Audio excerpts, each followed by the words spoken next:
ನಿತ್ಯಾನಂದಂ. ಇವತ್ತು ನಾವು ಶಕ್ತಿಶಾಲಿ ಅವಬೋಧನೆಗಳ ಬಗ್ಗೆ ಮಾತಾಡೋಣ. ಸಾವಿರಾರು ಶಕ್ತಿಶಾಲಿ ಅವಬೋಧನೆಗಳನ್ನು ಭಗವಾನ್ ಶ್ರೀ ನಿತ್ಯಾನಂದ ಪರಮಶಿವರವರು ಪ್ರಪಂಚಕ್ಕೆ ನೀಡಿದ್ದಾರೆ. ಮೊದಲಿಗೆ ಶಕ್ತಿಶಾಲಿ ಅವಬೋಧನೆಗಳು ಅಂದರೆ ಏನು ಅಂತ ತಿಳಿದುಕೊಳ್ಳೋಣ. ಸ್ವಾಮೀಜಿ ಹೇಳ್ತಾರೆ, ಶಕ್ತಿಶಾಲಿ ಅವಬೋಧನೆಗಳು ಅಂದರೆ ನಿಮ್ಮ ಆಲೋಚನಾ ಲಹರಿ, ನಿಮ್ಮ ಗ್ರಹಿಕೆ, ಇವು ನಿಮ್ಮ ಜೀವನವನ್ನು ರೂಪಿಸುತ್ತದೆ. ಹಾಗಾಗಿ ಈ ನಿಮ್ಮ ಅವಬೋಧನೆಗಳು ಶಕ್ತಿಶಾಲಿಯಾಗಿರುವುದು ತುಂಬ ಮುಖ್ಯ. ಈ ಶಕ್ತಿಶಾಲಿ ಅವಬೋಧನೆಗಳಿಂದ ನೀವು ನಿಮ್ಮ ಜೀವನನ ಅತ್ಯಂತ ಸುಂದರವಾಗಿ ರೂಪಿಸಿಕೊಳ್ಳಬಹುದು.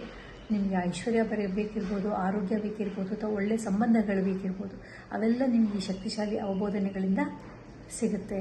ಹಾಗಾಗಿ ಶಕ್ತಿಶಾಲಿ ಅವಬೋಧನೆಗಳು ಬಹಳ ಮುಖ್ಯ. ನಿತ್ಯಾನಂದಂ.